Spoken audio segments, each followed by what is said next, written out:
Hello learners, welcome to think YouTube channel. Learners, इस video के अंदर हम बात करने वाले हैं classroom applications of alphabetic principle की। अल्फ़ाबेटिक प्रिंसिपल्स को जब हम क्लासरूम के अंदर इस कॉन्सेप्ट को टीच करते हैं, क्लासरूम के अंदर इस टॉपिक को अप्लाई करते हैं, इम्प्लीमेंट करते हैं, सॉरी टीचिंग की बात हो रही है, तो टीचिंग जब हम करते हैं तो वो किस तरह से करेंगे, कुछ पॉइंट्स के अंदर 4 से 5 पॉइंट्स के अंदर बेसिक्स इसके कवर कर लेते हैं कि क्लासरूम के अंदर ये किस तरह से अप्लाई होता है। So let's begin. First point हमारे पास ये है कि अल्फ़ाबेटिक प्रिंसिपल की हम बात कर रहे हैं। अल्फ़ाबेटिक प्रिंसिपल की, तो अल्फ़ाबेटिक प्रिंसिपल को जब भी हम क्लास के अंदर अप्लाई करेंगे, सो हमें स्टार्ट करना है विद द कॉन्सोनेंट साउंड्स। ठीक है, कॉन्सोनेंट साउंड से हम स्टार्ट करेंगे और कॉन्सोनेंट साउंड से हम वही टीच करेंगे। कॉन्सोनेंट साउंड्स जो है उनको समझना बच्चों के लिए काफ़ी हद तक आसान होता है।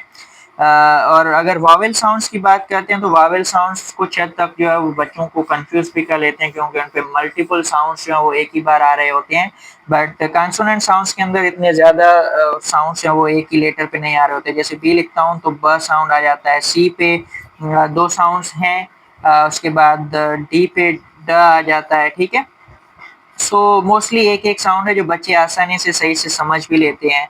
सो पहले जो हमें करना होगा अल्फ़ाबेटिक प्रिंसिपल को टीच करते वक्त वो है कि कॉन्सोनेंट साउंड्स जो हैं वो सबसे पहले टीच करें, और उसके बाद हम शॉर्ट वावेल्स पे वर्क करें। और शॉर्ट वावेल्स जब क्लियर हो जाएं, सो शॉर्ट वावेल्स क्लियर करने के बाद हमें जो है वो वर्क करना होगा ऑन लॉन्ग वावेल्स में, उन पे वर्क कर सकते हैं। सो इस तरह से हमें सीक्वेंशियली कॉन्सोनेंट साउंड्स पहले टीच करने चाहिए। अल्फ़ाबेटिक प्रिंसिपल की बात कर रहे हैं तो कॉन्सोनेंट साउंड्स को कौन से लेटर्स जो किस तरह से उनके कनेक्शंस बिल्ड हो रहे हैं वो चीज़ सिखानी चाहिए। उसके बाद हम शॉर्ट वावेल्स की तरफ मूव करेंगे। सो पहली एप्लीकेशन के अंदर पॉइंट ये थी। उसके बाद सेकंड पॉइंट पे देखते हैं, focus on CVC words first. Means के जो सिंपल वर्ड्स हैं, 3 लेटर वर्ड्स हैं जिसके अंदर CVC, सी मीन्स के कॉन्सोनेंट, उसके बाद एक वावेल आ जाता है, उसके बाद फिर कॉन्सोनेंट आ जाता है। एग्जांपल दिया हुआ है बैट, यहाँ पे बी जो है वो क्या है, कॉन्सोनेंट है, ए क्या है, वावेल है, और फिर टी जो है वो क्या है, कॉन्सोनेंट है। सो ये CVC वर्ड्स जो हैं इन पे ज़्यादा हम फोकस करेंगे। इनसे जो बच्चे हैं वो इनकी प्रैक्टिस काफ़ी हद तक अच्छी हो जाती है। बच्चों के लिए एक आसान कॉन्सेप्ट भी है, और हमारा मकसद ये होता है कि हम बच्चों को लेटर साउंड कनेक्शंस जो है वो सिखाएं। सो ये बेसिक और सिंपल वर्ड्स हैं जिसके अंदर लेटर और साउंड कनेक्शंस जो है वो इजीली प्रेजेंट रिप्रेजेंट भी हो रहे हैं, और बच्चे जो हैं इनको आसानी से ये एक्सरसाइजेज सॉल्व भी कर सकते हैं। और इनका जो कॉन्सेप्ट है, लाइक कौन सा लेटर किस साउंड को प्रेजेंट कर रहा है और कौन सा साउंड किस साउंड के लिए कौन सा लेटर इस्तेमाल करना है, ये कॉन्सेप्ट जो है वो बच्चों का काफ़ी हद तक क्लियर हो जाता है CVC वर्ड्स के थ्रू। सो हमें क्लासरूम में अप्लाई करते वक्त ये भी ध्यान देना है कि हम CVC वर्ड्स हैं उन पे ज़्यादा एक्सरसाइज कराएं बच्चों को।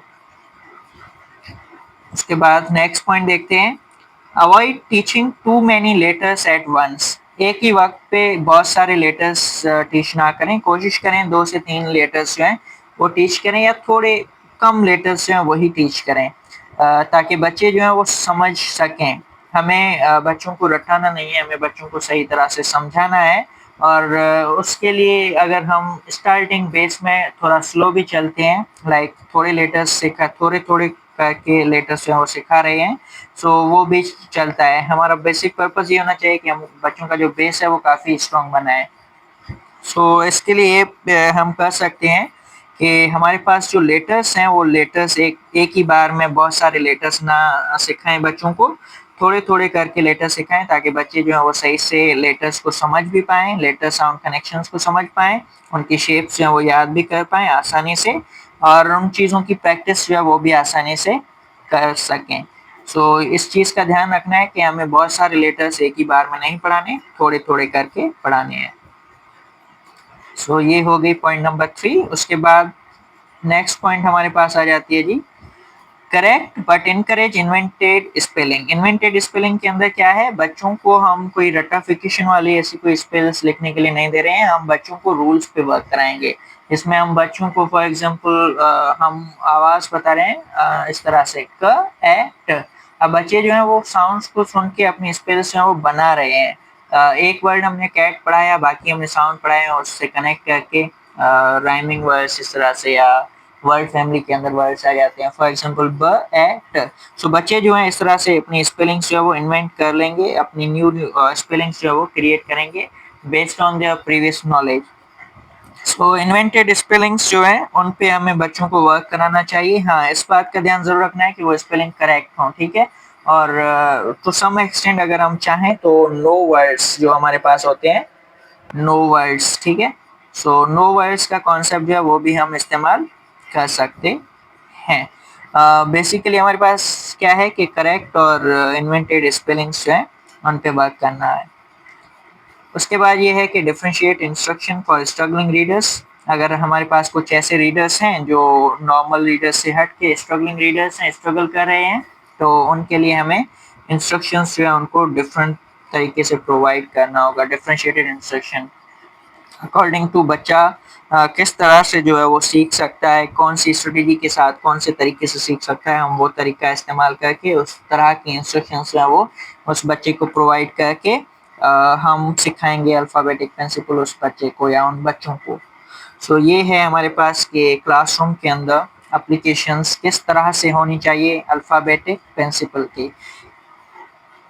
ये था हमारा आज का कॉन्सेप्ट इस वीडियो के अंदर। आपका कोई भी क्वेश्चन हो तो आप कमेंट सेक्शन के अंदर पूछ सकते हैं।